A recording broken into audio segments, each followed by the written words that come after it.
Welcome to I Know What You Watched Last Week. Wanna play? The Chucky special. Yes, Child's Play / Chucky special on our horror movie review show, which I was informed of last week. It's the first I heard of it, that we weren't called the greatest movie review show to hit planet Earth by Time magazine. I can't believe you're bringing up literally the same joke, but I'm joined today by Tiffany from Bride and Seed. So if you've watched our shows before, you know that I'm doing 4 dress-up episodes for this month of October, Halloween. And I have to admit this is probably my weakest showing. But I had to give Tiffany a go. And I've also given myself the task of trying to make all of these looks with what I already have at home. So I put some detail into the tattoo. And I based it off her look in Bride of Chucky, when she's summoning his spirit back into the doll. And if we But I really needed a wig. If we concentrate on that tattoo, you will notice the fine calligraphy on the spelling of Chucky. Yeah, that was one thing. Okay, so I filmed. What are you gonna, I feel like you're going to say something about yeah, me. Like, I filmed transformation. Can't believe I've got to get him to finish this off for me. I filmed the transformation as I go along, and I noticed I had to refilm a couple things multiple times because I was looking at a mirror image of myself. So I put the mole spot thing on the wrong side. Beauty spot. Yeah, and I drew the line after being quite proud of the heart and dagger that I'd done, and then trying to write text upside down, backwards, in any sort of legible fashion. So I sought out Jonathan with an eyeliner pen and requested his help. I was happy to assist. And I think the result's fine. So in this Child's Play Chucky special, we watched 3, I guess, a kind of random picks. The original Child's Play, and then the 2 comedic ones, which are Bride of Chucky and Seed of Chucky. Mm-hmm. So what order have you put these movies in? I'm intrigued. Having literally confessed a moment before we started rolling that I have no idea what order I'm going to put them in because they're so different, although I use that excuse a lot. Sorry, guys. I'm still have to go with my gut at the moment, and it might change, but I'm going to put... Might change? I'm going to put them in reverse order. So I think Seed of Chucky 3rd, Bride of Chucky 2nd, and Child's Play 1st. I've gone 3rd place Bride of Chucky, 2nd place Seed of Chucky, and in 1st place Child's Play. Never fuck with the original. Yeah, and especially because this is a horror movie review show, I think you can't really not give Child's Play 1st place in this case. If it was a shit movie, you get away with it, but it is a great movie. So and there's a reason why it has so many follow-ups. So let's go into who's number 3. Let's do mine this time. Okay, so you've got Seed of Chucky Yeah. in 3rd place, which surprised me. I actually thought you were going to put this as 1st. I definitely thought you were going to put this as 1st, as this is more this is the more movie that you can just sit back and enjoy the fun of it. The mindless which is fun. a mindless fun popcorn movie. Yeah. With cheap jokes and everything like which that. I do fall for all the time, and I love. And I really, really liked this movie. But because you haven't respected originals before, it's not like it's always happening. It's not a loyalty thing or anything like that, or pressure thing. I always say what I think and often get in a bit of trouble for it. But I think in this case, yeah, you can see, because my favourite horror films are still serious, straight horror, like The Exorcist. Well, there are some which I guess are a bit mixed, apparently, like Texas Chainsaw Massacre was supposed to be comedic. But anyway, back to this. According to Toby, the great Mr. Hooper. So funny, that old comedy. Yeah. Laugh a minute. Mm-hmm.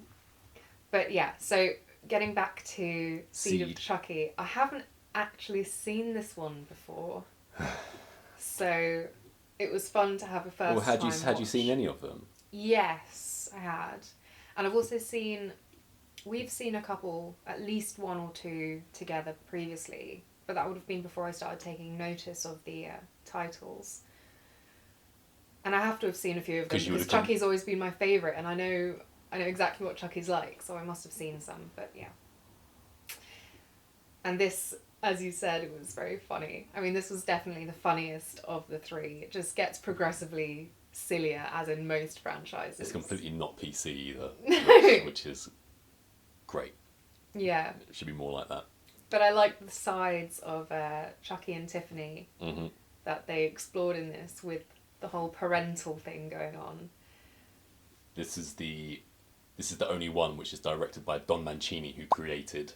Oh right. And wrote the original Child's Play. Wrote the second one. Wrote the third. Well, wrote them all pretty much. Well, he did write them all.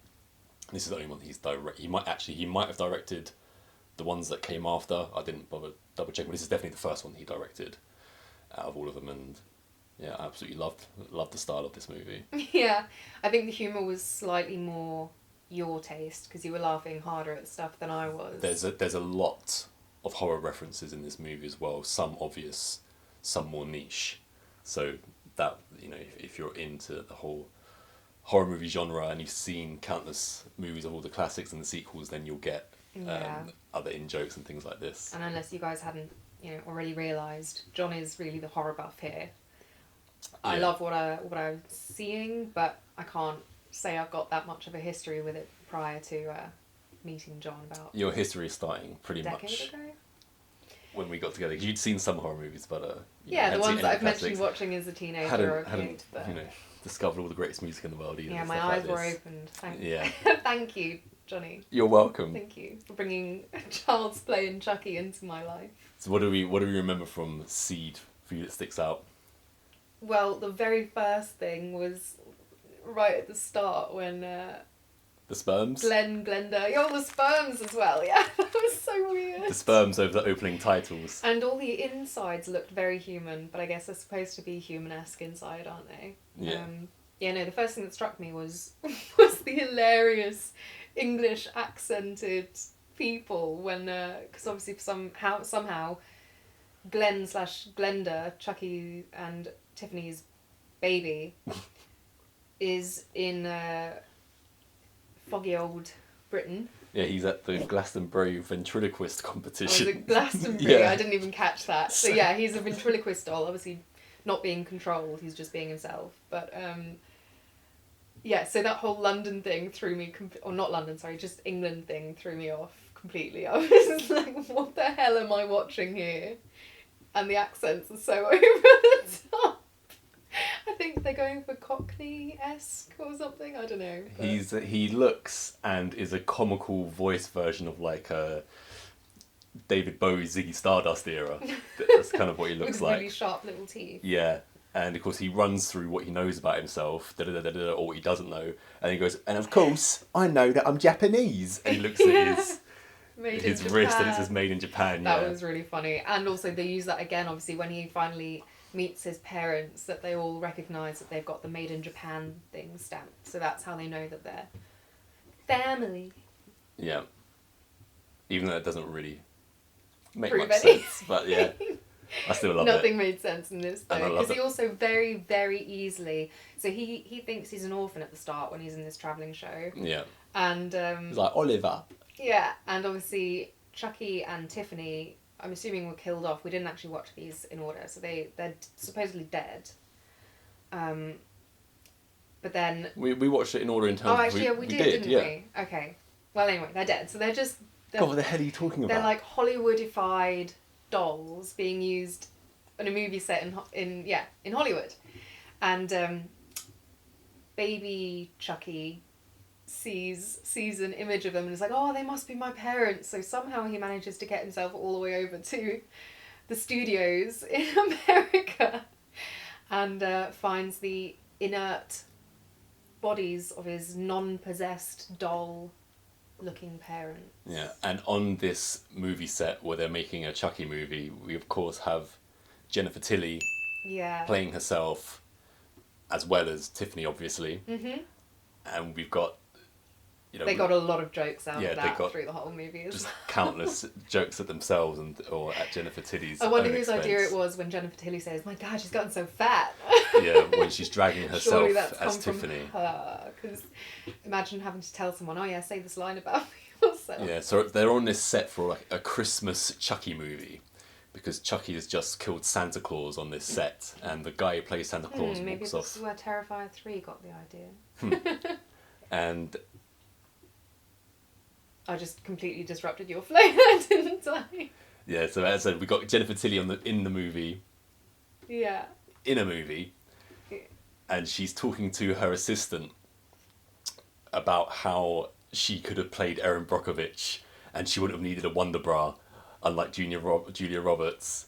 And she's going on about how, I'm Oscar nominated and I'm getting no roles, no fan mail. To top it off, she's at this point, because all that's true, she's Oscar nominated, yada, yada, yada. And the actor, I use the term loosely, that she's acting opposite during this scene is a former member of UK pop group, kiddies pop group S Club 7. You're kidding me. No. So Is that who that was? So that just tops off the whole thing, that she's making this speech while acting opposite Hannah Spirit from S Club 7. Wow, okay. Yeah, and there was a whole thing about her being on a diet, and when she comes and eventually, Chucky and Tiffany are brought to life by Seed of Chucky and the amulet, and she's only in the set because she hid a chocolate bar there. Yeah, we see Jennifer Tilly on the movie set just scoffing chocolate bars in she's secret, don't supposed to we? be on a diet, Yeah. like some liquid diet or something, and she's just like, yeah, she's going to town on that chocolate bar. Yeah. I relate. I think a lot of girls would. When Jennifer Tilly is talking to Hannah Spirit, who's her assistant, isn't she? Pretty much something like this. Is like Jennifer Tilly's assistant Yeah, I or couldn't handler. figure out. Yeah. Either way, Exactly her role, but.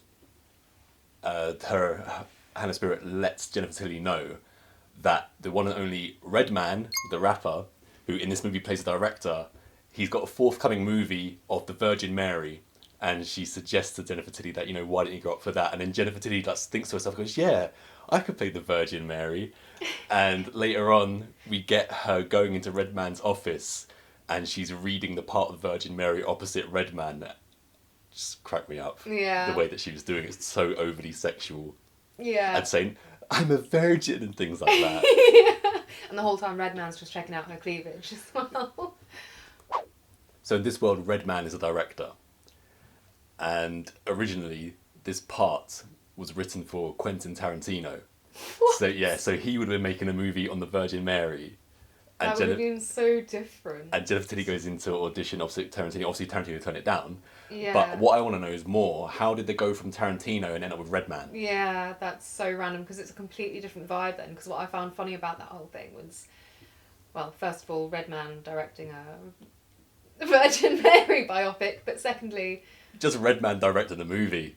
But secondly, obviously Jennifer was doing this because she wants to like rebrand herself and get good roles and all this. But if Quentin Tarantino was directing something, I can understand why she's kind of pimping herself out a little bit. But for a Redman directed Mary film, Well, we don't know much about. I feel like it's We gonna don't be... know much about Redman's previous directing career in the Chucky world. But I think they said it was his like debut movie or something. Oh, I Anyway, must it's have just missed there's no way it's gonna be. I mean, he lets himself be seduced into giving her the role. So that just goes to show what kind of film it would have turned out to be had it gone ahead. I also love Redman. He's just, for many reasons. When I grew up, when I was growing up, he was one of these rappers who just kind of like didn't put on an act. He just is who he is, which is kind of a goofy guy. And as I've told you many a time, he has the best episode of MTV Cribs ever, where he just living like essentially I was living at 13 years old or something. So he's proper down to earth, really good rapper. So I was just happy to see Redman in this, irregardless of what you might make of his performance or anything like that. I was just happy to see Redman. I didn't have a As problem well with as his I'm just saying that I think a lot of people say no, any time a rapper turns up in a movie, but this is just it's not taking itself seriously. So That's it doesn't exactly what I was matter. going to say. A lot of the time, Yeah. rappers want to do really serious stuff, and it doesn't hit as well. But No, again, big fan of 50 Cent, but he couldn't show this thing called emotion in his own, autobiographical movie. Yeah, it seems to happen. oh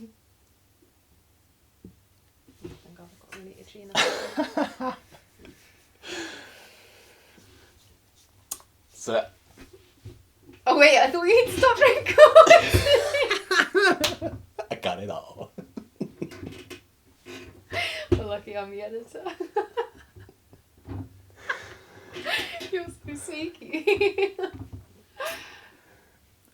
As I mentioned, it's a Chucky Christmas movie is going on in the movie. The guy that plays Santa, he has come out at one point and said that this is the only movie he ever wishes that he could have scrubbed off of his filmography. So I went through said actor's filmography, and first things first, he was in the Spice Girls movie.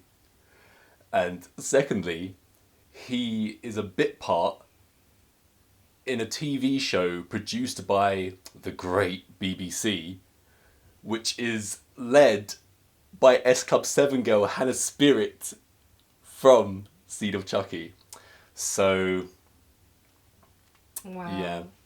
Well, No accounting for taste, really. No, absolutely not. You should be so lucky to be in a movie like this. So back to when I was saying I was really happy to see Redman in this movie just for my own personal reasons. I was also, and I always love seeing him, John Waters is in this movie. He's the guy that plays the sleazebag paparazzi guy. Oh, yeah. Yeah, the guy with the pencil Oh, yeah, thin moustache absolutely. and everything like Yeah. this. And John Waters is just for me, growing up, he's just an absolute legend. He is, just the way he is, everything. Every time I see him on screen, I want to listen to what he has to say. Absolutely. And He's so natural. He's arguably in my favourite Simpsons episode of all time, where Homer thinks that Bart might be gay and he tries to intervene and all this kind of stuff. It's just an absolute... And his performance in it is just one of the greatest ever guest appearances in The Simpsons of all time. And yeah, to see him playing this sleazy paparazzi was a joy. Yeah, brilliant. Remember when he's scoping out the house? Yeah. Yeah, do you remember now? Yeah, because he's getting all these juicy shots of Redman and Jennifer Tilly. like making out and whatever. Because in the house there are other people. Well, the dolls are around. Well, yeah. So in the upstairs, you've got Chucky. Can I say this on our show? Yeah, of course I can. So we want on our show. Wanking into a cup. Yeah, I was thinking. I thought you were just gonna say masturbating, and you just go wanking. Call it what it is. He's wanking in the bathroom into a cup. You just see his shadow. And yeah, you just see his outline, and photographers snapping away like, "Oh, God bless the little people." Yeah, and then obviously later he does actually figure out that it's a possessed doll that he was taking pictures of. But yeah, that bit's classic. Very Austin Powers. Well, you've completely not got the whole payoff. Is when he sees the silhouette of Chucky. He says, "A masturbating midget." Yeah. Okay. Yeah. And the shock on his face and the way that he says it, out of this world. Yeah. Some of the film references we get in this horror movie references, we get Glenn, he's in a bathroom, and there's a woman taking a shower, and it's got the whole Psycho set up where it's creeping up to the shower curtain, then we cut to her showering, and she pulls the shower curtain back, and she sees Glenda standing there, Glenn Glenda, and just starts to scream, and he kind of backs out of stabbing, so there's no stabbing, and instead she just wraps herself up, I believe, in the shower curtain and slips out of the shower, out the tub onto the tiled floor, and just blood starts flowing everywhere else.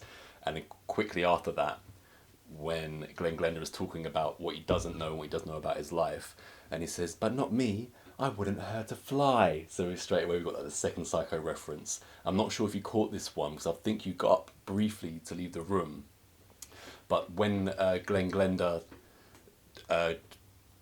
takes himself from the UK to America, there's a scene where they show an aeroplane and it's flying in front of a map of the world, an old school map of the world, and there's a voiceover going on, and then all of a sudden Chucky's eyes appear at the top of the screen while the plane is moving over the map of the world is a direct reference to Bram Stoker's Dracula, the Francis Ford Coppola one. Yeah, I was going to say, I don't remember that bit, but just the way you described it, I was like, that sounds like that. That was one of my favourite. That was probably my favourite horror movie reference, just the way they did that.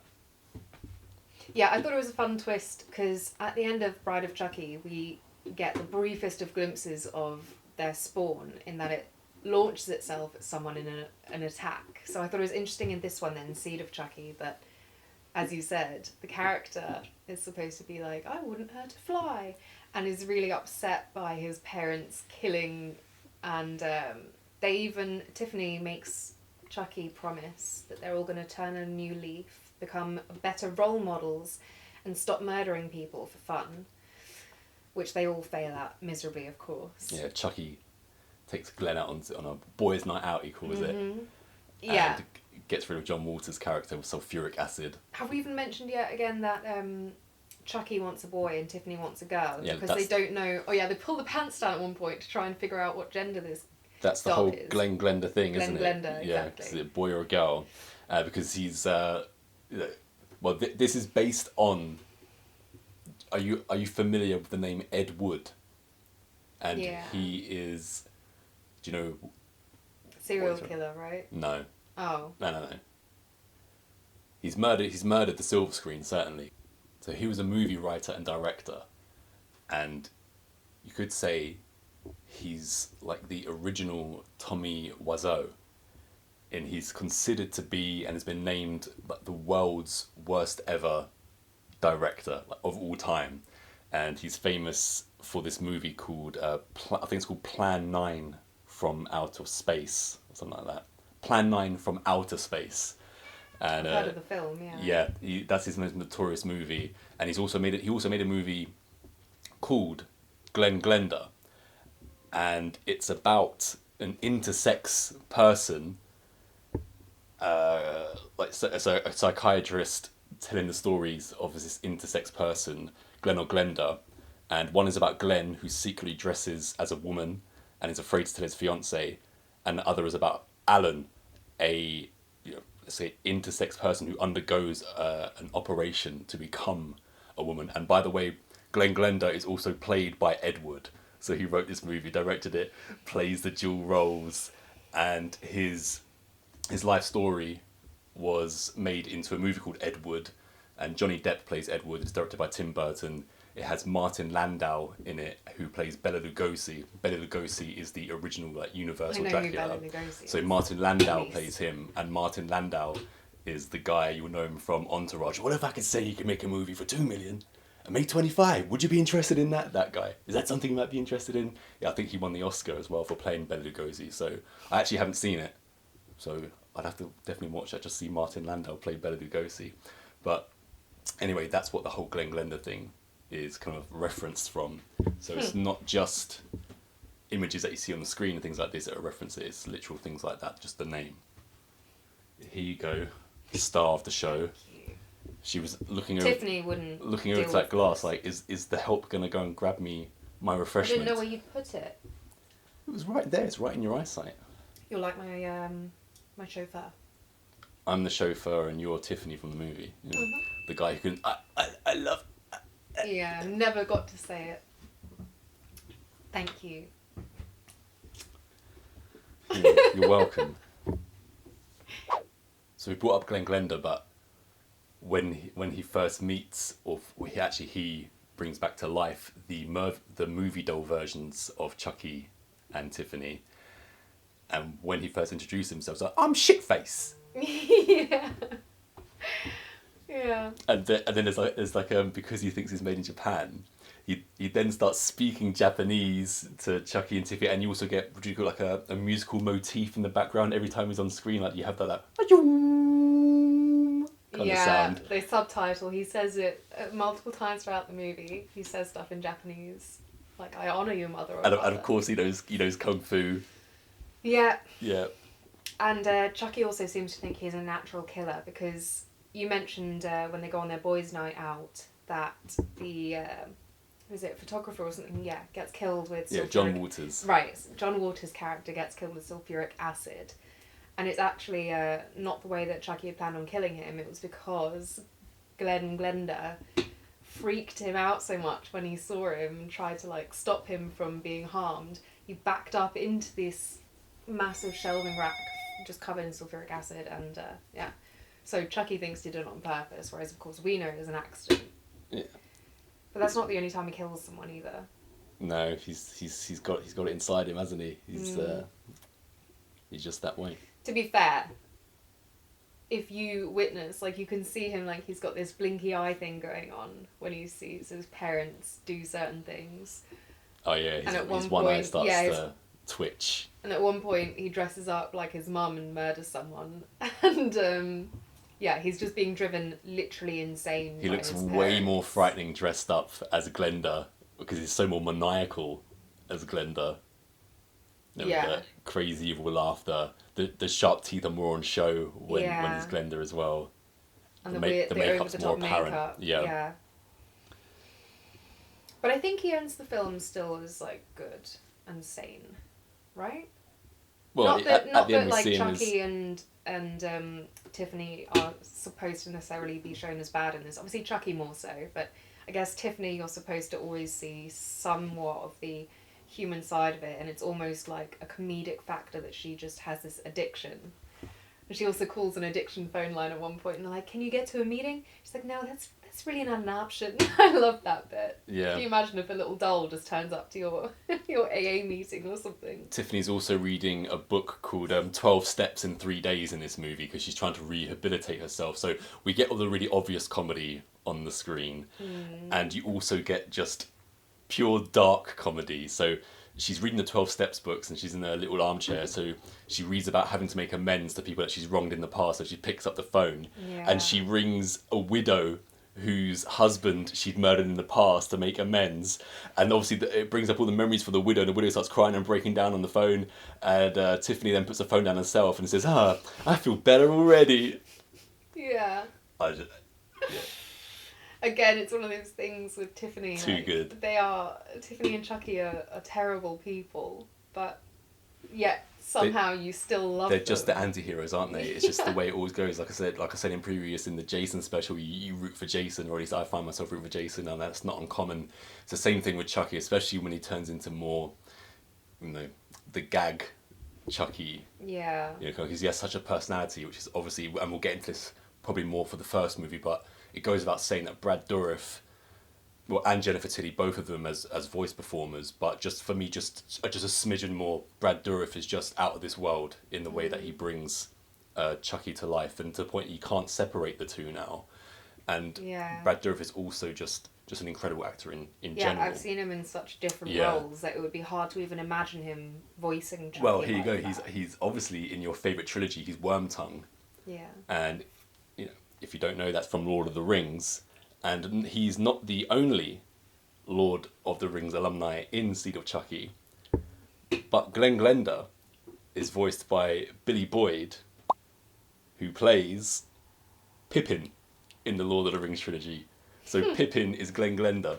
I really couldn't tell at some points if it was a male or female voicing. And he sounds like he's having an absolute ball doing that Glenn Glenda role. Well, it would be super fun. Yeah. Voicing a movie like this would just be so much fun to do. There's a scene where Jennifer Tilly is at dinner with Redman, just before Redman gets killed, and she's trying to. So Jennifer Tilly's pregnant at this point, and she's trying to say that Redman is the father. Yeah. And he's like, "Do you think I'm stupid? I had a vasectomy as soon as I got to Hollywood." It's another comment on the whole industry, really. Yeah. And then it's Tiffany, isn't it, that then guts Redman underneath the table? Yes. Yeah. Because she doesn't like the way he's treating Tiffany. All of these wonderful insides are spilling out of Redman's stomach while he then slumps over the dinner table into his food. It's again one of those classic sort of horror comedy moments where you've got someone literally being killed and the other person can see them or hear them but doesn't think anything's off. We had it recently in one of the movies, one of the Friday the 13th that we watched, when the guy's driving a van and his girlfriend's being killed in the toilet whilst he's having a great time. And yeah, that same vibe again. So Jennifer's like, you can let yourself out. And he's there flopping over dead with his guts all over the floor. As you mentioned, the family are somewhat reluctantly trying to go straight, as they call it, and stop murdering and things like this. And there's a part later on where Tiffany's had, she's done the naughty, and I think she's on the phone or something like this to Glenn Glenda, and Glenn Glenda's like, I can hear screaming. It's probably actually, no, it can't be Glenn Glenda on the phone. It has to be someone else, because whoever she's on the phone to, he's like, oh no, that's Bound is on TV. It's the assistant. So Tiffany is pretending to be Jennifer, because obviously they've got the same voice, and on the phone with the assistant, and that's it. It was a three-way conversation. So both Tiffany, of course, and Jennifer Tilly were talking, saying different things and confusing her, and then as Jennifer Tilly gets attacked, Tiffany continues talking, being like, oh, it's all good.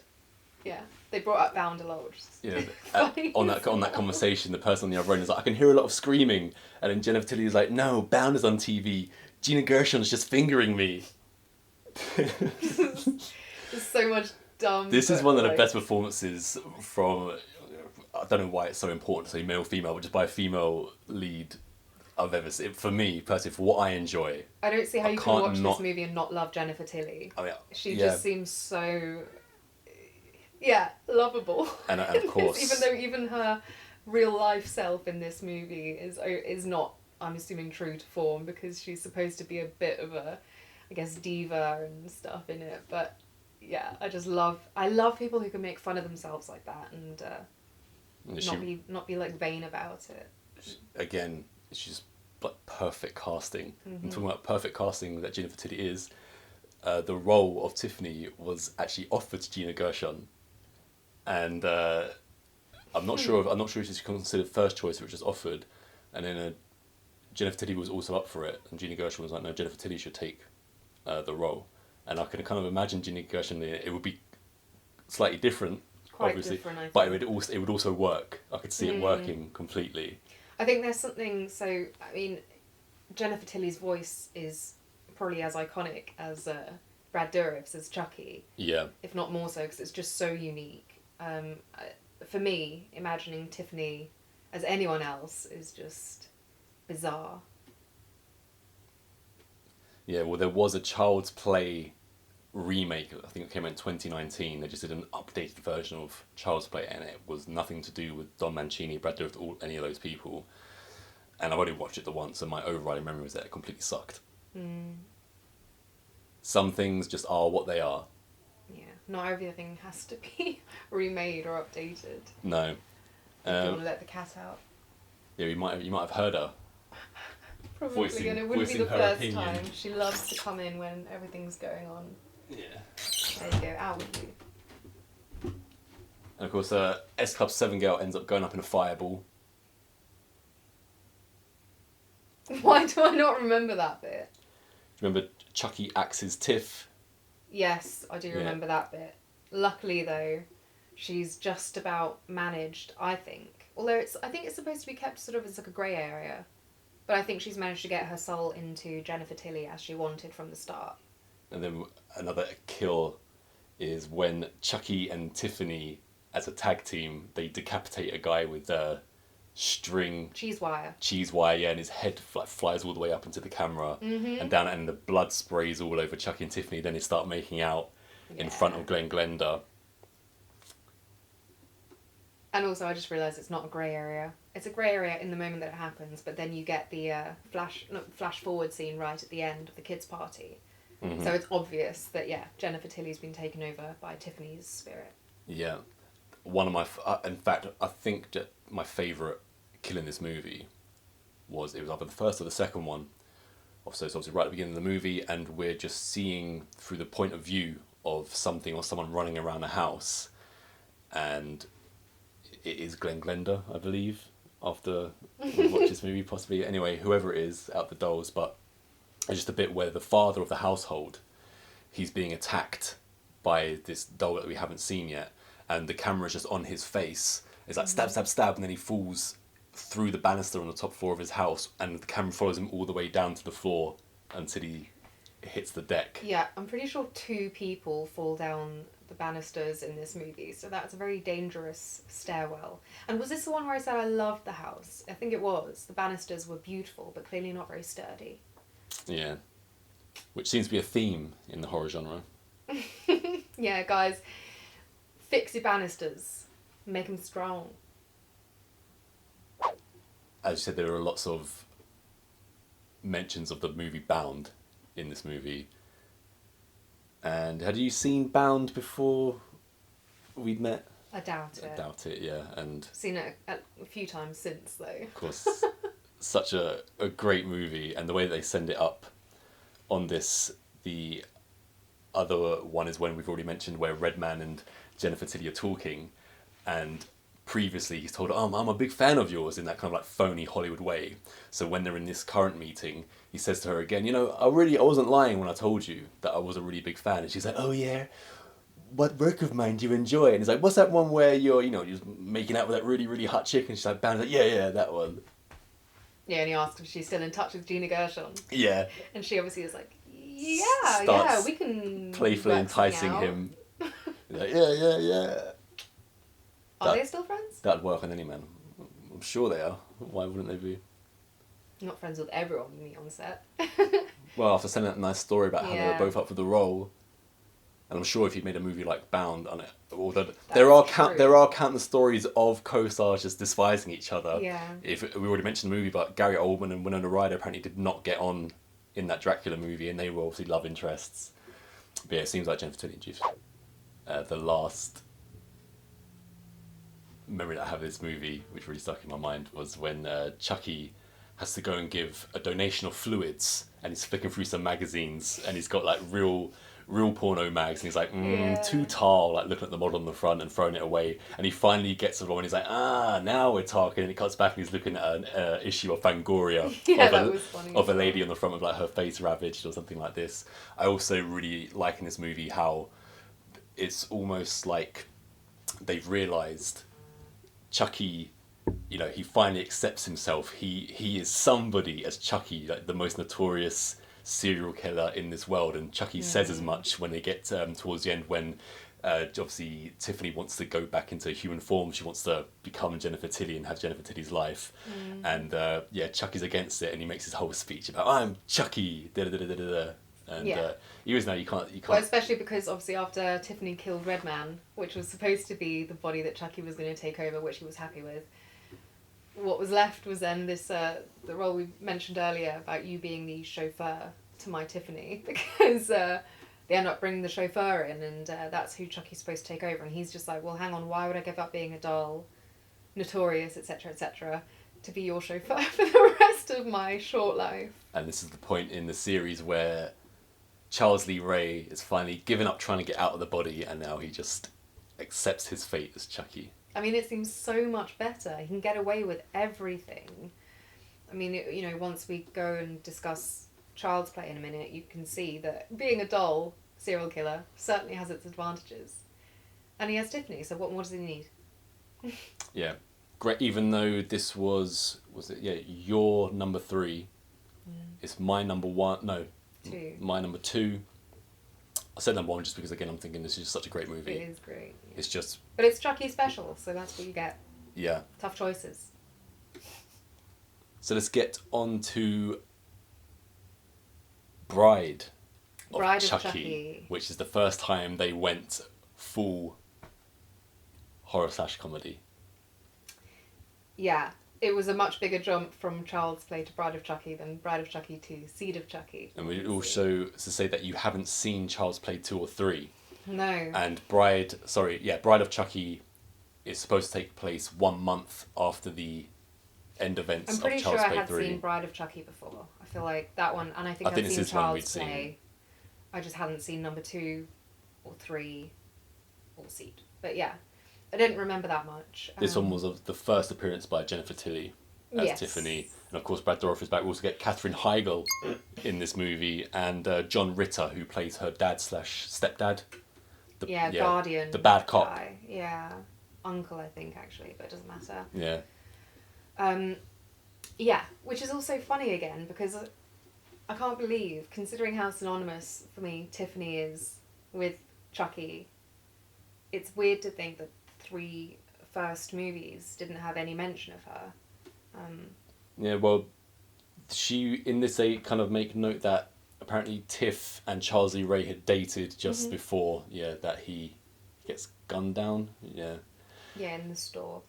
Yeah, and she thought that he wanted to marry her, so she's been wearing this engagement ring ever since. For, I think she says, like 10 years he's been gone or something. So for 10 years she's been thinking that he's dead, and he wanted to marry her. Because he's got this ring which he took off someone that he's murdered. Yeah, because it was expensive. Yeah. So then she brings him back to life, and obviously soon finds out that he never intended to propose to her or marry her. Although he kind of changes his mind slowly over the course of the film, because it is still, you know, such a romantic story. Yeah, so in a rage she traps Chucky in a cage. Yeah, she and gets keeps pissed him there. off. And does probably what I think a lot of women wish they could do to guys they've dated in the past, which is just completely torment them and Before Chucky fully comes back to chuck life. them in a box. Jennifer Tilly is dating Damien, a goth guy. That guy. Oh my gosh. That part was offered to Marilyn Manson. That would have been so different again, just like we said before about Jennifer Tilly. And there's still reference in the movie to Marilyn Manson. So Damien obviously gets killed. He gets his lip ring pulled out by Chucky and then is killed. And when news of Damien's death is running on the news on the screen, they show a photo of him, but it's his pre-goth days, and he just looks like he's made up to be the absolute dork nerd, which is how Brian Warner was before he turned into Marilyn Manson. So they kept that little reference in there, which they would have kept as a joke to him. Well, I wonder as well, because the character's a bit of a, you know, wimp, so to speak. Yeah, he won't even kill anybody. Yeah, he's not up to it, and I just don't know. I feel like Marilyn Manson would have brought too much evil energy. Yeah. To bring that, I think the guy they cast was perfect for the role of him as a sort of faker. Alexis Arquette. Yeah. So as we said, she chucks Chucky into a cage as in her rage because he doesn't want to marry her, and I believe it's before she chucks him a doll, which he obviously turns Tiffany into the doll. She gives him a speak and spell, which is that child's toy where it'll have a word like, how do you spell da da da, and it will show like a picture of a pig and you've got to type in PIG or whatever. And in this one, when it gives him the speak and spell, Chucky's playing with it and it says spell and it shows a picture of a woman and he angrily types in the word bitch onto his speak and spell. Yeah. Just classic Chucky humour. Yeah, and they obviously that comes in. I mean, this movie is funny from the get-go. There was some comedy, though, in Child's Play as well. Oh, cool. Yeah, and obviously we'll mention that when we talk about Child's Play. The Speak and Spell, again, is a reference to, I think it was the third Texas Chainsaw Massacre movie, Leatherface. And Leatherface is playing with something similar, Speak and Spell, and a clown is on his screen, and he just keeps typing in food. Because he just sees it as a person, he's just going to eat the clown. Yeah, this is obviously the first film where we get introduced, as we said, to Tiffany's character. So it's the first time we see the relationship that Tiffany and Chucky have together. And it's about as interesting as you would expect from a couple of serial killers. It goes up and down and sideways, and you're never quite sure if they want to kill each other or make love. Yeah. And of course we see them make love in the movie. As dolls. Yep. After, Tiffany's been put into her doll body. Tiffany asks Chucky if he's got a rubber. And then he... I am rubber. Yeah, look at me. And then she goes, I thought you were plastic. I also thought it was a fun little touch that once she doesn't want to be a doll, obviously, but once she gets put in this doll body, she, makes it up to look more like her, doing the makeup and the hair and everything. Yeah, because the doll that she chucks into Chucky's cage is this ugly bride doll thing, isn't it? Yeah, just a bridal plain-faced. Long brown hair, which obviously we know she's got the platinum And for blonde. Tiffany's makeover, we have Blondie playing in the background and stuff. And her little makeover montage scene was really cool. Really fun, Yeah, and before she turned into the doll, Chucky electrocutes her in a bathtub, where she is watching Bride of Frankenstein yes. on the television. And then she references that towards the end of the film as well. It says about just dying or something. Was that what it was? Yeah. Like, yeah. Do you remember the character Maggie from Child's Play, the babysitter? Well, she's not a babysitter, but she goes and babysits little Andy. The bathtub scene in this, where Tiffany's electrocuted, that was originally supposed to be Maggie's death scene in the original Child's Play. So they just reused it for this after not doing it for that one. Yeah, it works. I mean, you have to try and think of lots of ways that how can this tiny doll figure, kill people and overpower them, and they come up with so many solutions. As you The would say. pinhead one, Yeah. where all the nails shoot into John Ritter's head. This looks familiar. Yeah, why does that look so familiar? That was ad-libbed Oh right. by Brad Dourif, yeah. That was really good. We also get Chucky rocking along to Rob Zombie in his movie. Yes. You love that when he was in the vehicle and he'd like turn the dial and Rob Zombie comes on and he like puts his fist in the air and just starts. Yeah. Yeah. It's just everything is so funny, and I think I preferred this one slightly to the third one just because the level of humour was a little bit less extreme, and it just was the perfect Seed of Chucky level. is just full out there, isn't it? And I have a limit, so I think this one just hit the sweet spot. Yeah, there's a really cool ceiling mirror death scene in this, where there are two, a guy and a girl making out in bed, and then Tiffany walks in, Tiffany the doll, and we see a shot of her from like the mirror looking down, and she chucks a champagne bottle up at it. And all the shards All the of the shards mirror of glass kill the rain couple down. beneath it. Yeah, that was a really good scene. We get Chucky twists his head around in this movie, a la Exorcist, and Brad Dourif, he plays the Gemini killer in Exorcist 3. He's the guy being interviewed in his jail cell during the whole movie. Yeah, so just nice little connections there. And I do believe also in Exorcist 3 that the Gemini killer actually references Chucky or Child's Play in his little speech. Yeah, we also get obviously the two of them wanting to go so that Chucky can kill yeah, someone picks them up, someone like a courier. Yes. Tiffany pays someone that she knows, like a kid or whatever, to take two dolls to this place. And of course it's herself and Chucky. Yeah, it's Katherine Heigl's love interest in the movie. Yeah, he's been offered $1,000 to transport Chucky and Tiffany. Yeah, and I think in this film, because obviously we know who Chucky and Tiffany were trying to get control of in the previous one. So in this film, that's the couple that they want to take over their bodies from. So I mentioned that Don Mancini directed Seed of Chucky, being the original writer of all the movies and creator.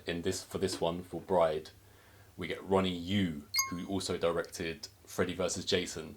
So in a way, similar kind of movies in terms of, you've got monsters that you have to animate and stuff, more so with Freddy than Jason in that movie. And that movie is also quite over the top.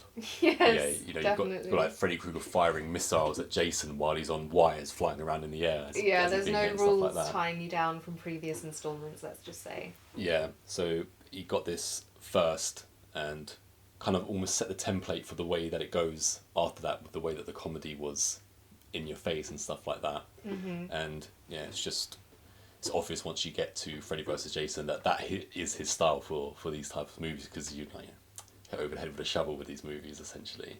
And to continue like the kind of that spoofy nature of it, the poster of the two half faces of Chucky and Tiffany as dolls should be obvious to you. Scream 2. So apparently Scream 2 came out in 1998, so pretty much the same year as Scream 2, which was 97.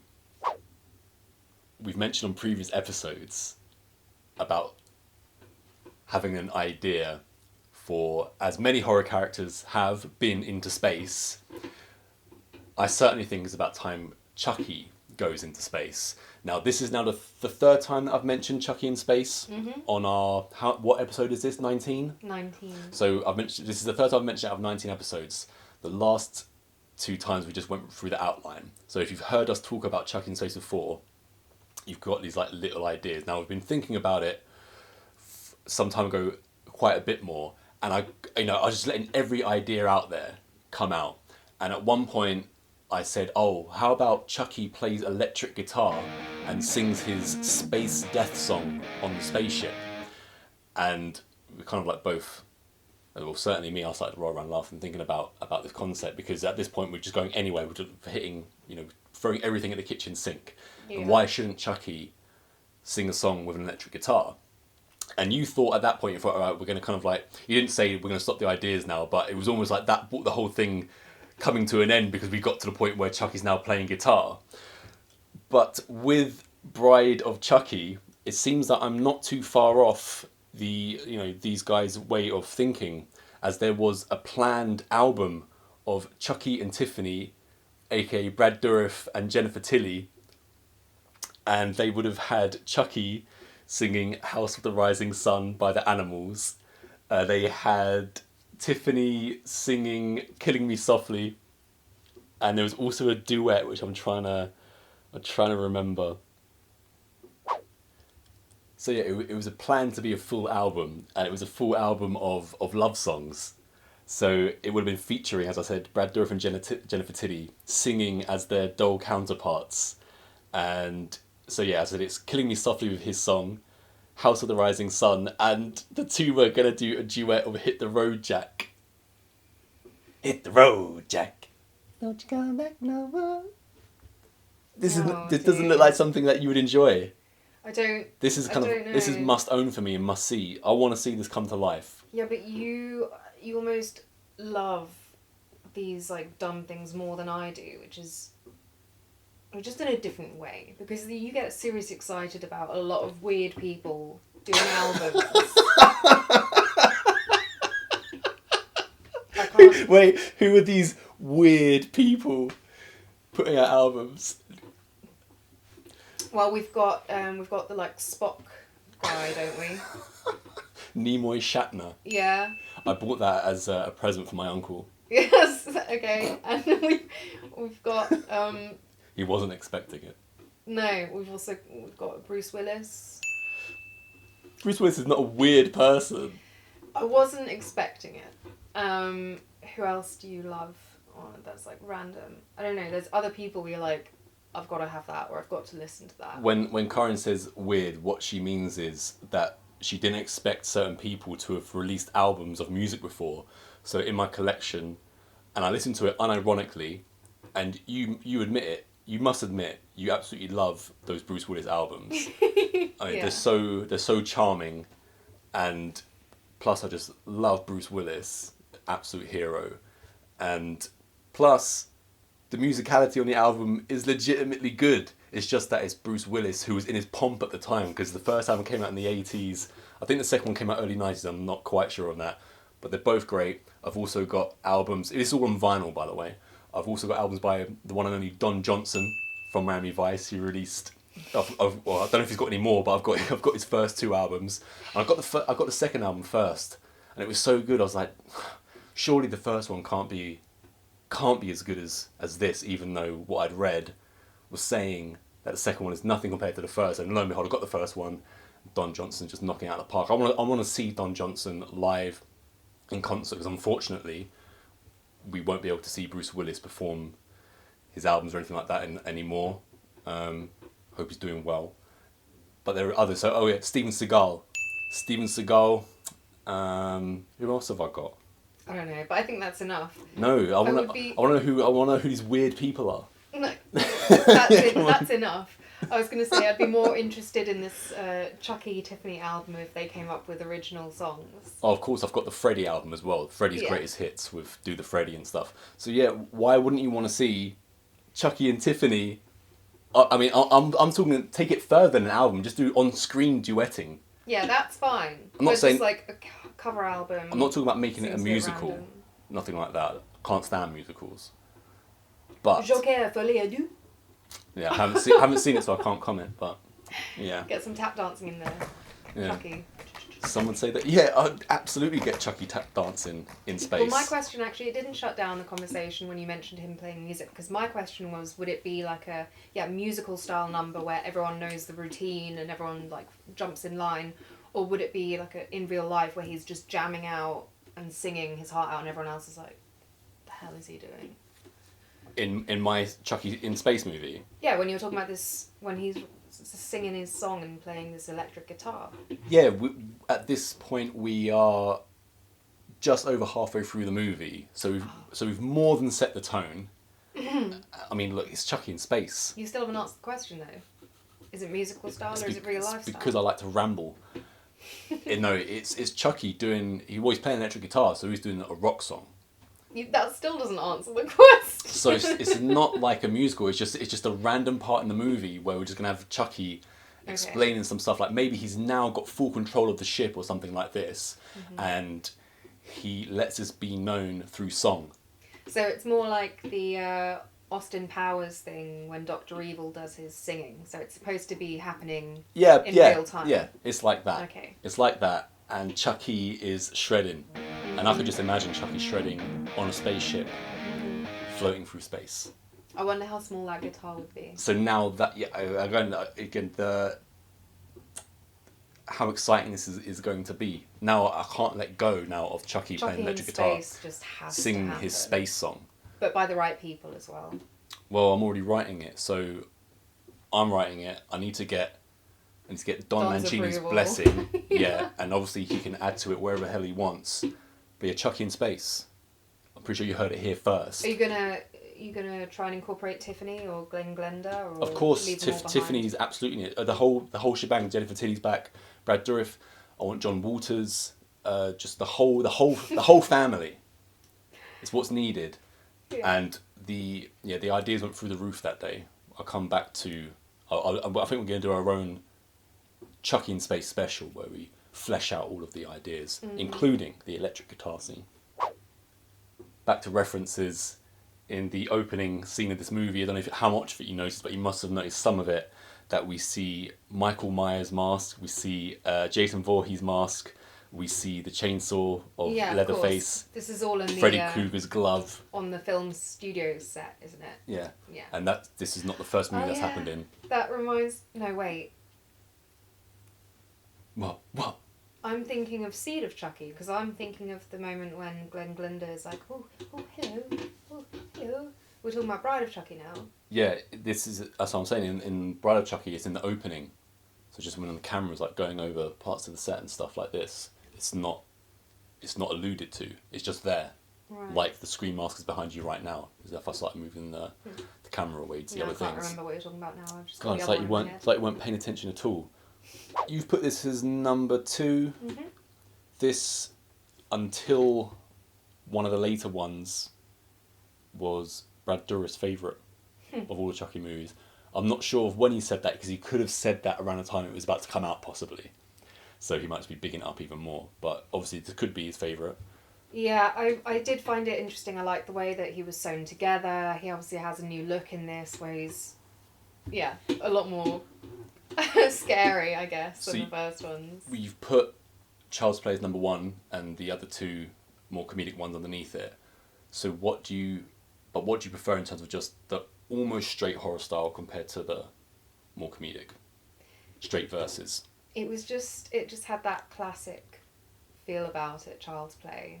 So you're saying that you prefer the more straight, because they go back to the... It's always so difficult to say, because you can judge things based in such different ways, and as a film, I just think possibly Child's Play takes the edge as like a really well made good film. But I suppose, as you've outed me already, we all know that I love a bit of humour in my films. So if I was to watch one of them again, probably reach for Bride of Chucky. Mm-hmm. What do you prefer in terms of the design out of original Chucky, where he's just stalking out of the box, compared to stitched up Chucky? Yeah, again, this is kind of what I mentioned, that we see him for the first time stitched in Bride of Chucky, but also I can imagine it being Brad Dourif's favourite, because if 2 and 3 are anything like the first one, he's got a lot more to say in Bride of Chucky, it's like really centred around him, whereas in the previous ones it's got that slight mix, more like Halloween and Friday the 13th, where you're also taken deeper into the life of the human characters, and Chucky's kind of more the constant add-on presence rather than the main character. Whereas obviously by Bride, he's the main man. Yeah. And also you'll notice that it goes from being called Child's Play to Chucky, Chucky, Chucky. Exactly. He's taken over. Yeah. It's almost like by the time you get to, say, the 4th American Pie movie, you just want to really see from Stifler for the most part. So it's almost like, yeah. Well, I think even if we just look at the titles, Child's Play is, again, it's got that tongue-in-cheek thing, but I think it's a brilliant title It is a really for cool what that title. film is. Yeah. Absolutely great. And even though now, looking back, you'd be like, oh, well, it would have been just as good just to call it Chucky. But that's because we know Chucky.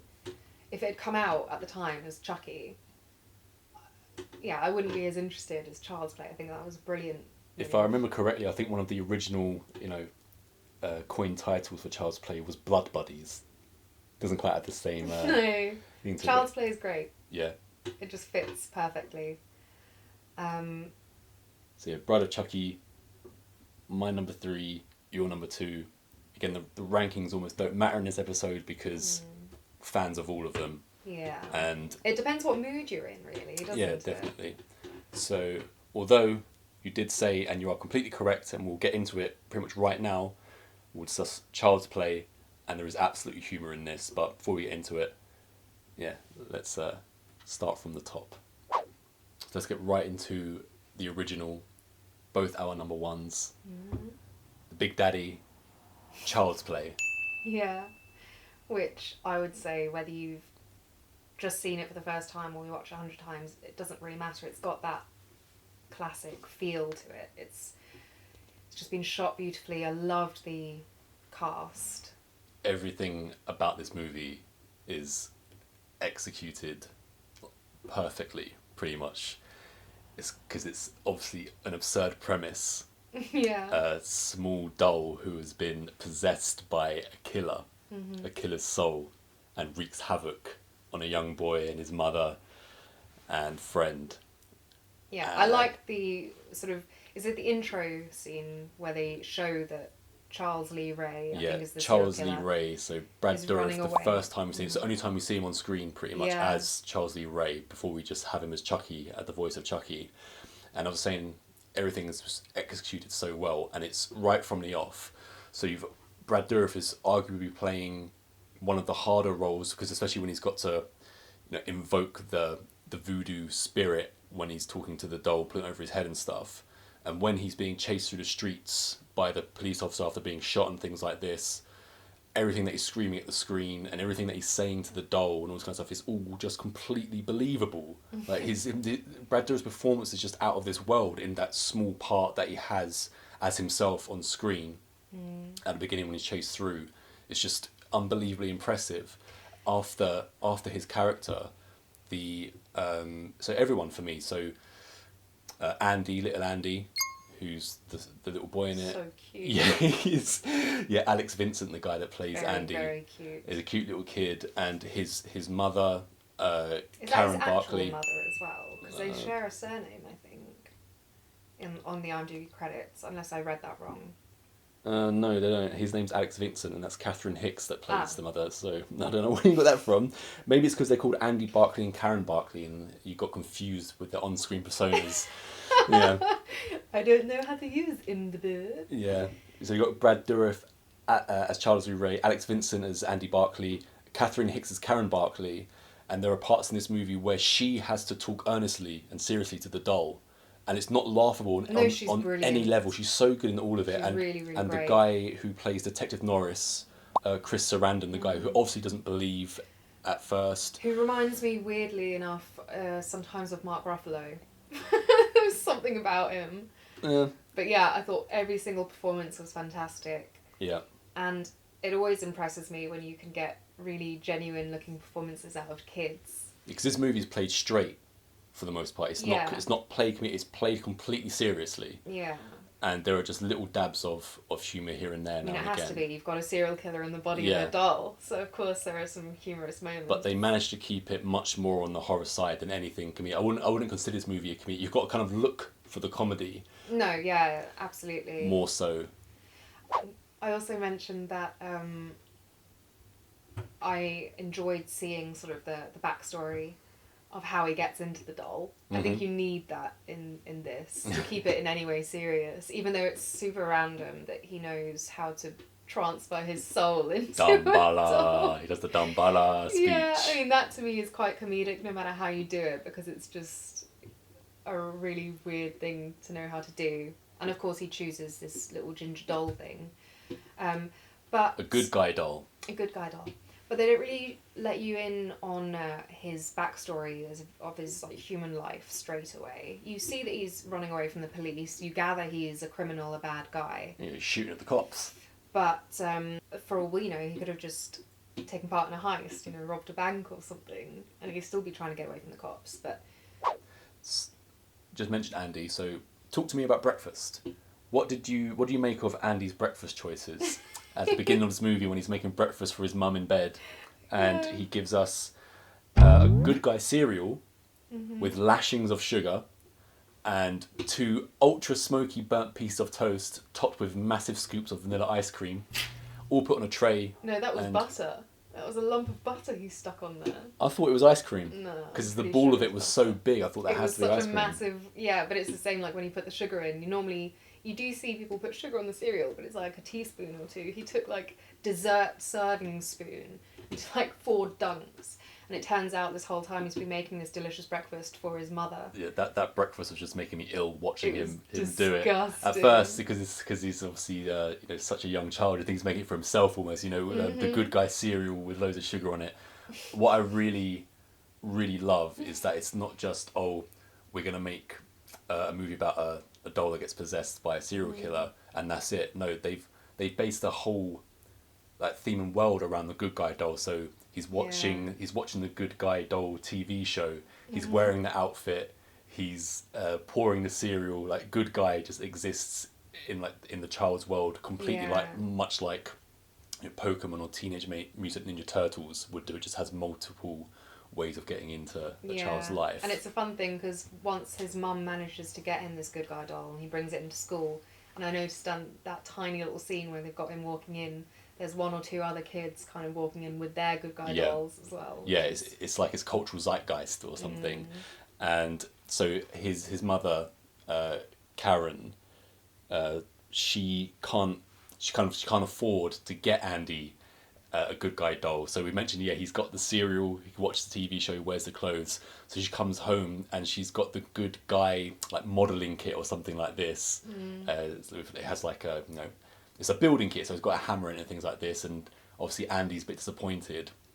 So we see his mother later on at work, and her friend Maggie bursts in and says, there's a guy, you said you wanted this good guy doll, and he's selling one in the alleyway. And it's this, this down and out peddling the doll it's a bit of a battered box and stuff like this, but he's obviously selling it on the cheap because you can't get a hold of him. And that's how she gets her hand on the possessed version of the doll. And Maggie thinks that the peddler might be ripping her off because she pays $30 for it. He's like, no, you don't give him that much or whatever. And Maggie threatens him and says something which escapes me, but he's like, he grabs his crotch and says, grab this, or something like that, doesn't he? Mm-hmm. You loved that line. That's why I was bringing it up. I was wondering also, it was such a random moment to bring up. Yeah. Doing it for my sake, and I didn't even appreciate it. You didn't even appreciate it? I don't know why I write these things down for bother? you. Yeah. Yeah, Maggie accuses the peddler, you didn't steal this, did you? And he turns around, grabs the crotch and says, steal this! And that got the biggest rise out of you I've ever seen. The biggest rise, eh? Yeah. Once again, you're cheapening the good name of I Know What You Watched Last week. I really enjoyed the way that Chucky in this is obviously, as I mentioned previously, a lot more silent, which makes sense because otherwise the premise doesn't really work. So he has to play just like doll the whole time, and he only really lets himself be known to Andy the kid. And as he's committing these murders, obviously people are assuming that Andy is possibly the murderer himself, but either way, definitely going insane because he thinks that Chucky's alive. And I thought, yeah, the reaction of everyone around it, again, it's such a silly storyline, you know, a grown man serial killer and this tiny little doll thing. But everything they did, as you mentioned, so grounded in reality, and the reactions of everyone. Like, I loved the way the policeman reacted, I loved the way that the mum reacted. And of course, with the mum, it's such a difficult situation because she adores her son, and wants to protect him at all costs. But she's also just, you know, at her wit's end because she also can't explain anything that's going on. So personally, I was really relieved when Chucky finally revealed his true nature to these adults. Well, he was forced, wasn't he, to reveal it, because otherwise he was being threatened with being chucked into a fire.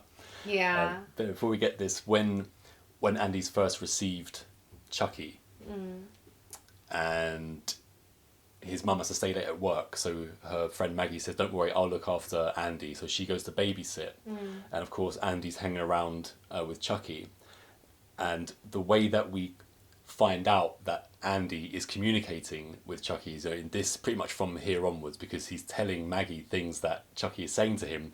So Maggie has said to Andy, "Right, it's time for bed." Yeah. And he's standing in the living room in between the sofas with the TV on at night. And as he's been told it's time to go to bed, Andy says, "No, Chucky wants to watch the 9 o'clock news." And then Maggie's like, "Yeah, sure he does," because just on the screen, Chucky as a doll has just heard his name and his accomplice Eddie Caputo, and who he wants to track down and kill. he's heard about that, and it's so good that obviously kids always want to stay up later, but they would never use an excuse like, "Oh, my doll wants to use wants to watch the 9 o'clock 9 o'clock news." Yeah, he would obviously want to watch something else. So that's when you can tell that no, he has just been told by this doll that he does want to watch the 9 o'clock news. And this is again the humour that we're talking about. That was one of the funniest parts. It's not done in a comedic way, and it does work in the serious storyline of it, but it's just hilarious. Yeah, and then eventually Andy is sent to bed. And then Maggie comes back and Chucky's sitting in the armchair like dead on watching the news, and Maggie starts blaming Andy. He's like, "Did you move him? Did you put him in the chair?" And none of this would have happened if Maggie had just left the doll behind when she sent Andy to bed. If she just hadn't picked up that doll, I was thinking that the whole time. I was like, she's going to die now because she's not letting Chucky do what he wants. Yeah, of course she was fodder, and I love her death scene as well, where from the POV, Chucky picks up the said hammer from the good guy's building kit, hammer. And with force he chucks it at her head, and she falls back into the window from the top floor down onto the ground, which is the front cover of the movie. It's Chucky's eyes looking over the building with her falling out of the window. So it's like an iconic scene just in horror in general.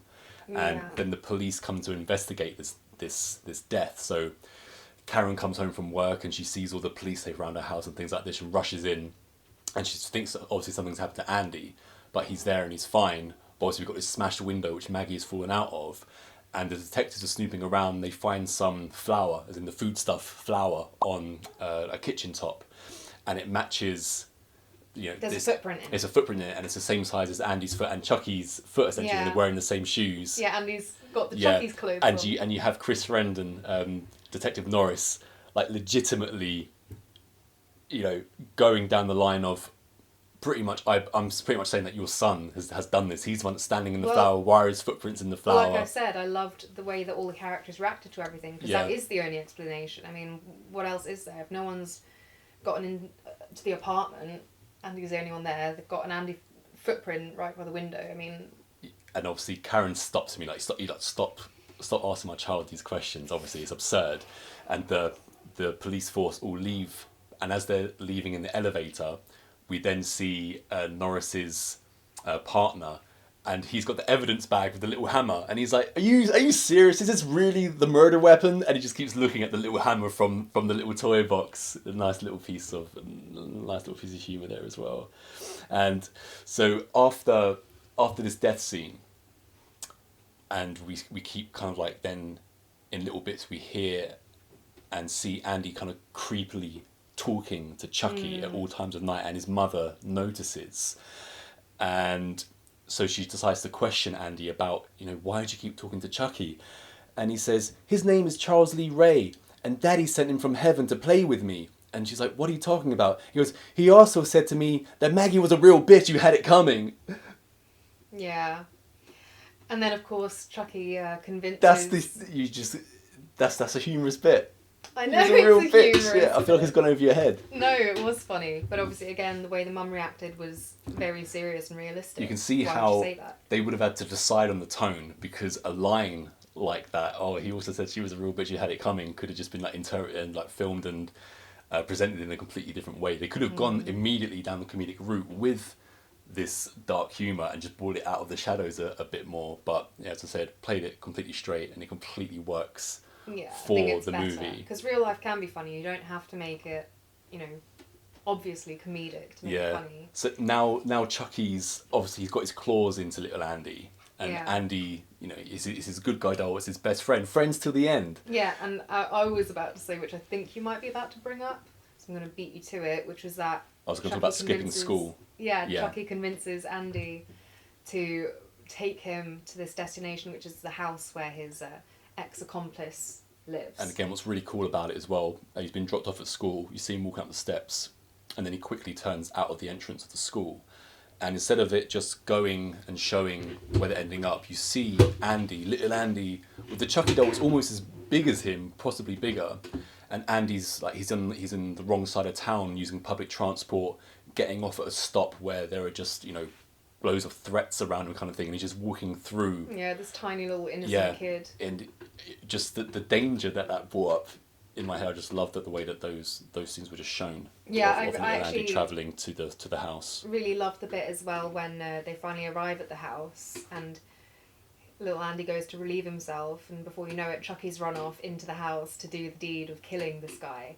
And you just see Andy sort of running around, Eddie Caputo, calling for Chucky, in this really cute way in his little bundled up onesie.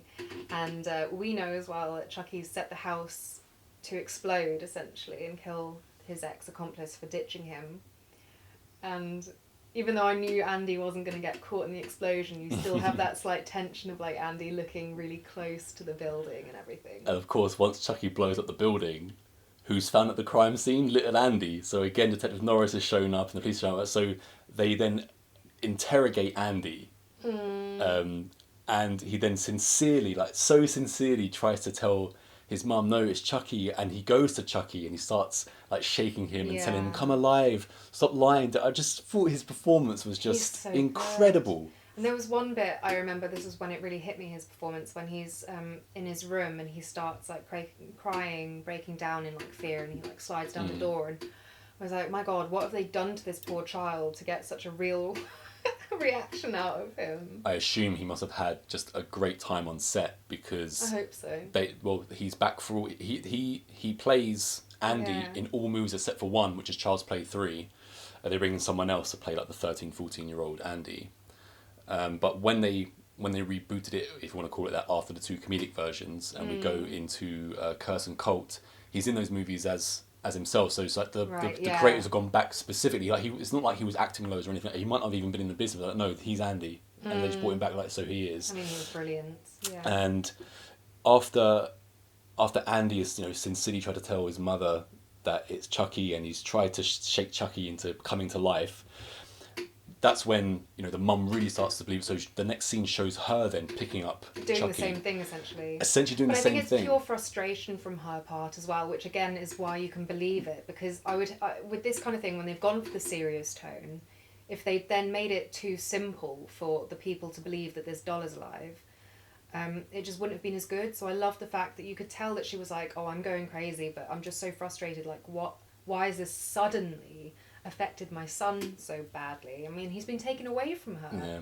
And when she is confronting Chucky before he's shown that he's alive, she then, I think she picks up the box and the batteries fall out. Yeah. And that's a big scene when she realises that this thing has been talking and working this whole time without any batteries in it. So then that's when she gets the great idea.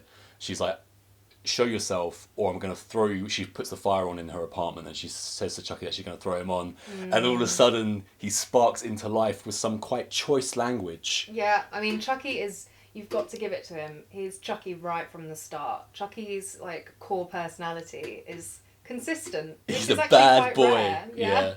He's funny, he's crass, he's, as I said, my favourite. Ultra violent, yeah.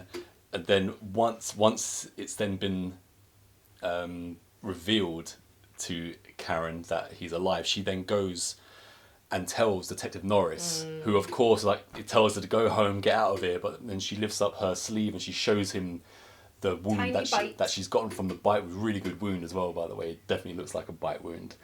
And they then essentially they team up then after that to prove that it's real. And she goes looking, like, basically when he doesn't believe her, when she's trying to tell him that, no, I've just seen that Chucky is real, she then says, I'm going into the part of town where I got Chucky from the peddler. And he's like, you don't want to go into town, it's dangerous at this time of night. But of course, mother needs to go and find out what's happened to her child. So she goes into the rough part of town, and we don't know that Norris is tailing her just to keep her safe, just in case. And she does need him to save her because she goes to the peddler. Could have gone a very different way. Yeah, she goes to the peddler. She finds the peddler after asking, a bunch of people on the streets, have you seen this man? She finally finds him, and he's about to sexually assault her. And Norris comes out and saves her. And I just want to say that when it showed her walking through this bad part of town, not so much when she was talking to the other people on the street, but it just showed her walking from the side, and it had this lighting on her, and the cinematography was just like a piece of art at that moment, just showing her face walking in this light. It just said everything about the emotion of that moment for me. And for a film like Child's Play, which, if you're not completely into horror genre, you might just think it's like, just some silly movie about a doll. But there is serious filmmaking going on in this movie, as well as just great cinematography. And you get the POV shots of Chucky walking around and things. It's just the way that they animate and execute Chucky through. Yeah. They had a bunch of different dolls, so they would have like stationary Chucky, walking Chucky, and my personal favourite, flailing tantrum Chucky. So that would be all the shots, which are great shots, by the way, which is in pretty much every movie, of when Chucky would be hanging onto someone's neck and they're trying to get him off, and you just see like Chucky's legs flailing around in the air. Even though those are quite comedic, even in the early ones as well, it's just something about those shots that I really love of Chucky hanging onto a human being's neck, and he's shouting and screaming and swearing at them, and I'm gonna kill you. Yeah, with his little legs. He's such a unique killer, and he's got such a unique, great, funny personality. And as the bit where we got up to, where Karen goes into the wrong side of town and is saved by Norris, it's then when she's walking away from this with Norris that Detective Norris gets spooked by what the homeless person says to him just before he says Karen about where he got it, and he was like, well, that's the store where I shot Charles Lee Ray, or where I was chasing Charles Lee Ray. And that's when he fully then starts to believe it, and he has to believe it because then Chucky is in Norris's car as he's driving back, and we get Chucky obviously in the back seat stabbing through the back of Norris's chair while he's avoiding it. We get Chucky underneath Norris's chair, like putting his knife through the seat. How he managed to avoid being stabbed and killed in that scene is, a miracle. I really love Chucky stabbing back up the chair, up through the bottom, and Norris avoiding it. I was getting so frustrated that Norris was still driving. I was like, what are you doing, man? Just pull over. And again, from just a technical standpoint, the crash and then the upturned car cinematography was just so brilliantly put together. Oh yeah, and then he stayed in the bloody upside down car for ages too. When he's in the upside down car, obviously Chucky scurries out. Yeah. So he knows that Chucky's outside. He's trying to shoot him as Chucky's running past the upturned window and stuff like this. But the best part in that scene is when he's fired off his bullets a few times and hasn't hit Chucky. Chucky then turns up behind Norris, finds his knife, and he just starts scraping around the outside of the car while Norris is inside it. And it's just completely effective, and a true horrific scene of a killer outside of this, just call it a contraption at this point, a trap of a turned over car, and he's just almost toying with him at this point, scraping his knife against it. Yeah, I mean, as much as it annoyed me. I think the reason it does annoy me when people do what he did, just like in this case, stay in the car. And I'm not saying just get out willy-nilly. I understand you're in a very vulnerable position when you're trying to get out of that upside down place. But there were definite times when you could hear Chucky like was on the other diagonal corner of the car or something, and I was like, you've got so much more chance if you get out. But they have to keep it like that because he's claustrophobic. He's in a tight confined space where we know Chucky could easily get to him. So it adds to the whole fear factor of the moment. So I understand why they do it, but that doesn't mean I have to like it. So Norris and Karen are now a team, and Karen finds herself, I'm not sure how she gets there, but she finds herself in this room and it has a mural of John the Voodoo guy. Oh, right, she goes to check out Charles Lee Ray's last known residence. So that's how she ends up there. And there's a mural or something, isn't there, of this guy called John the Voodoo guy. Who's apparently the one, I guess, who taught Charles Lee Ray about all of this dark magic. He's one of Charles Lee Ray's accomplices, essentially. Or not an accomplice, or his but... god, almost. Yeah. And Chucky goes to visit John the Voodoo Man as his doll self.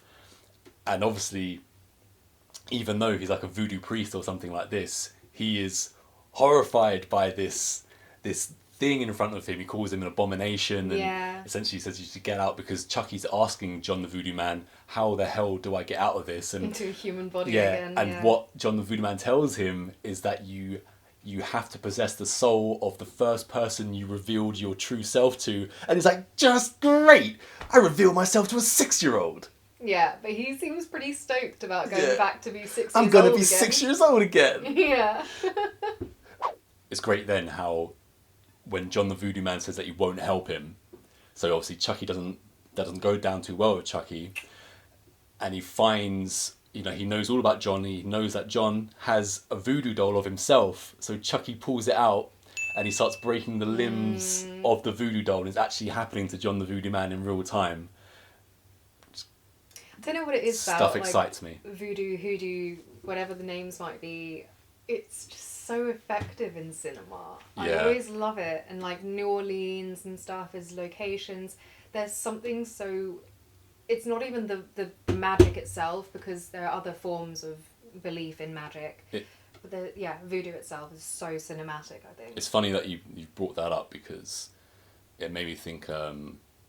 even if it's not so much voodoo, but a little bit of Candyman. I know that's Chicago and stuff, but just the whole backstory of him and stuff like. I know it's not voodoo, but it got me thinking. The John the Voodoo Man scene in Child's Play about how much some people call it like cliche, but really there aren't that many movies that I can think of which are based in New Orleans and have a voodoo horror genre to them. Yeah. And that is, as I mentioned before, after Heathen and the possible exorcism movie idea, I have the only other kind of a horror movie I want to do is a New Orleans-based voodoo horror movie. I think there's just so much that you can mine from the whole thing. Absolutely.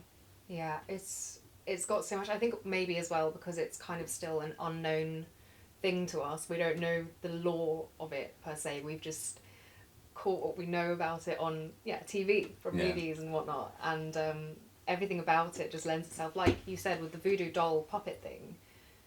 If you don't have voodoo, you don't get that. That was so cool. And you are right, it's completely cinematic because of all the imagery and stuff like that. Yeah. And I associate it with like smoke and vapour and things like this, all the kind of things that I love.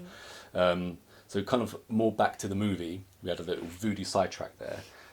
But straight after the voodoo scene, when he's killed off Voodoo John and now Chucky knows, or Charles Lee Ray knows how what he has to do, we then cut to Andy again. He's been interrogated a couple of times and people are suspicious of him, and now he just straight landed his ass in the clink.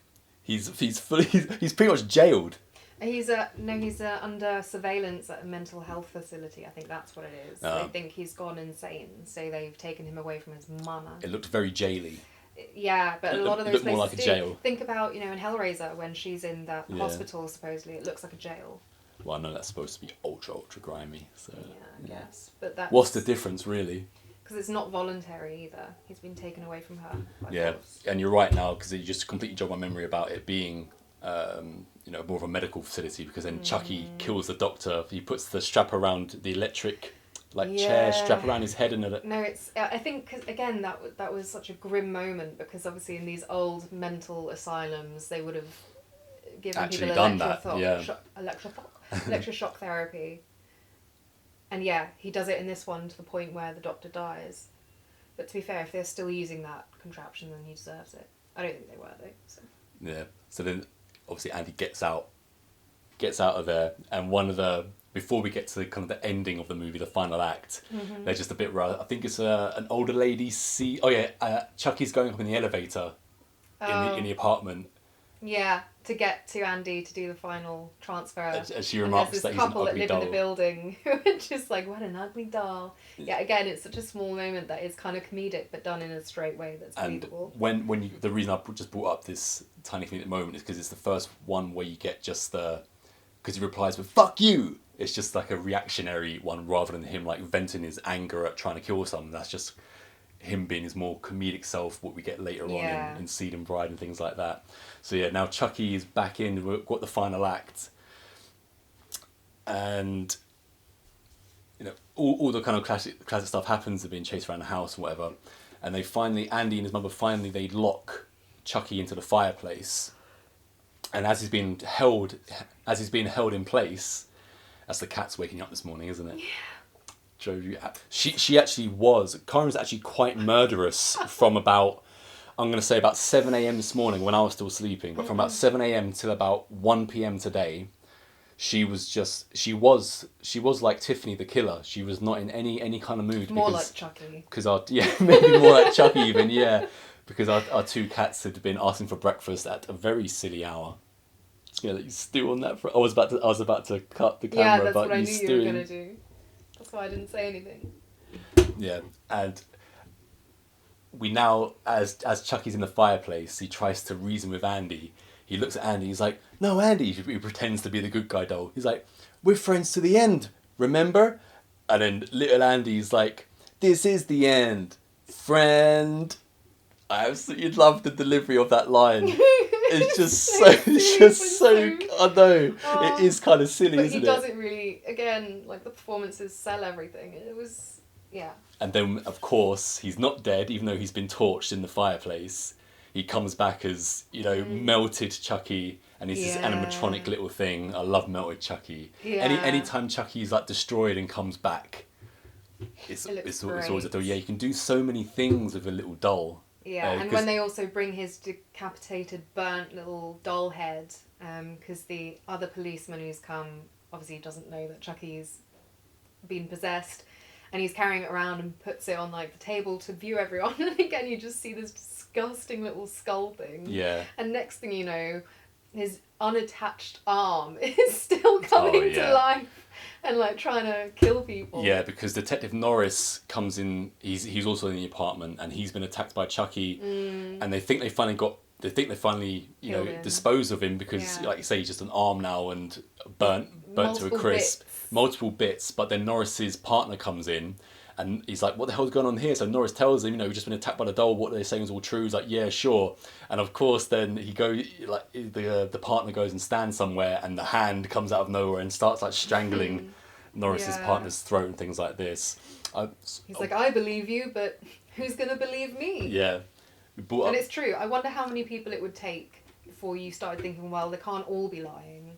Well, exactly.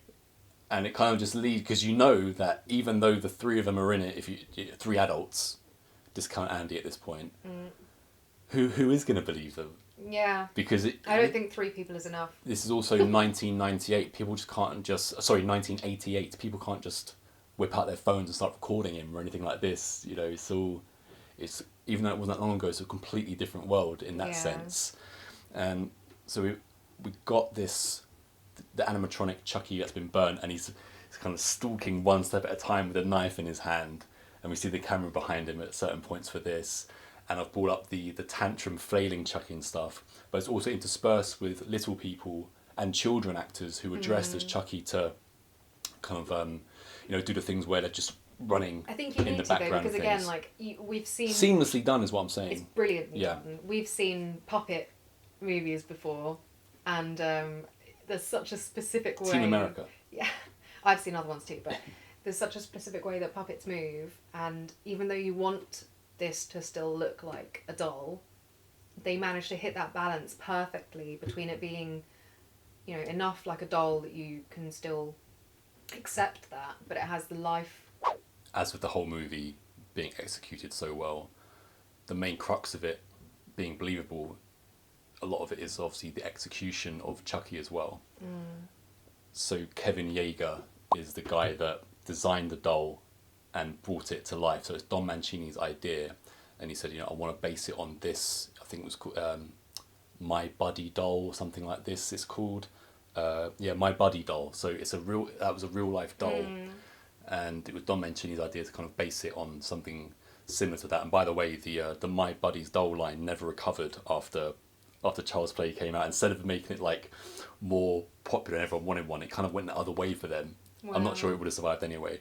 But I just want to go into Kevin Yeager and the design of Chucky, the bringing him to life, and he's also the director of Hellraiser 4 Bloodline.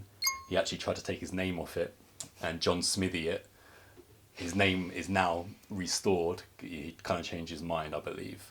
And it's another movie where, judging by today's standards, Hellraiser 4 for me is just a brilliant movie, even though it should be so much better, because once again, studio interference, so much so that Kevin Yeager didn't even want his name on the thing.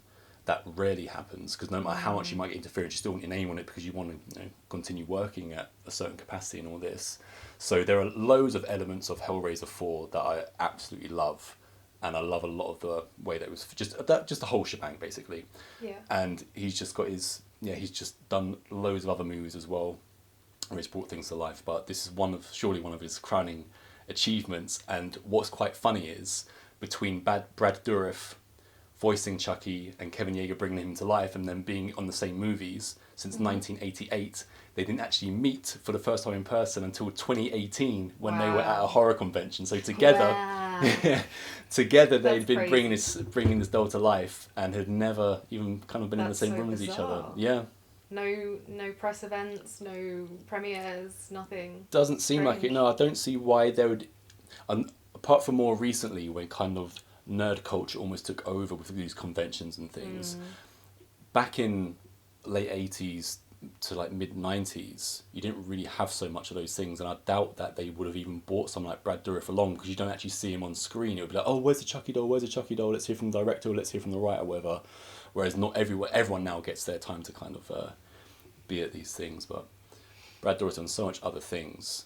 You also forget in the later movies where we have Jennifer Tilly and Brad Dourif, these are two Oscar-nominated actors that are in, you know, these movies together, and that doesn't always count for everything, because the Oscars are kind of lame now and they have nothing to do. They have nothing to do with what is actually good. It's all just, you know, other things. Won't get into it, but you know, Brad Dourif was nominated for One Flew Over the Cuckoo's Nest, I think, in the 70s. He's been in the whole array of things, you know, Lord of the Rings, as we mentioned earlier on. He's the gas station attendant at the beginning of the Urban Legend with the stutter. Just everything that he's in is just, he makes an impression. So to have someone like it really takes someone like him to bring something like this to life and to make it what it is today. It's almost the same kind of a parallel with Peter Weller and RoboCop and the movie in general, where you've got kind of a completely absurd idea, and the way that they've just gone and made it the way they have and made it work and brought Chucky into this amazing series of films. Chucky's almost like a representation of why I think the horror genre is the greatest genre of all time. Because in what other kind of world would you get something like, oh, I've got an idea for a possessed doll who walks around with a knife and tries to kill off so and so and tries to get into the body through voodoo? It's just so out there, and it's highly commendable. I can recommend every single movie in the series, apart from the remake, I'd say, which had nothing to do with the original guys. But everything else, you haven't seen 2 or 3 yet. There's 3's not my favourite, but number 2 has some great set pieces and stuff like this. Yeah. And we'll have to go back over Cult and Curse as well. I'm sure we worked out you might have seen both of them. But either way, we'll go over those again so we can have another Chucky special, because, why not? And we'll fully get into, as I mentioned, Chucky in space at some point. So Chucky rules, Tiffany rules, everyone involved with it rules. I hope you all enjoy Chucky as well. Yeah, and we'll see you next week.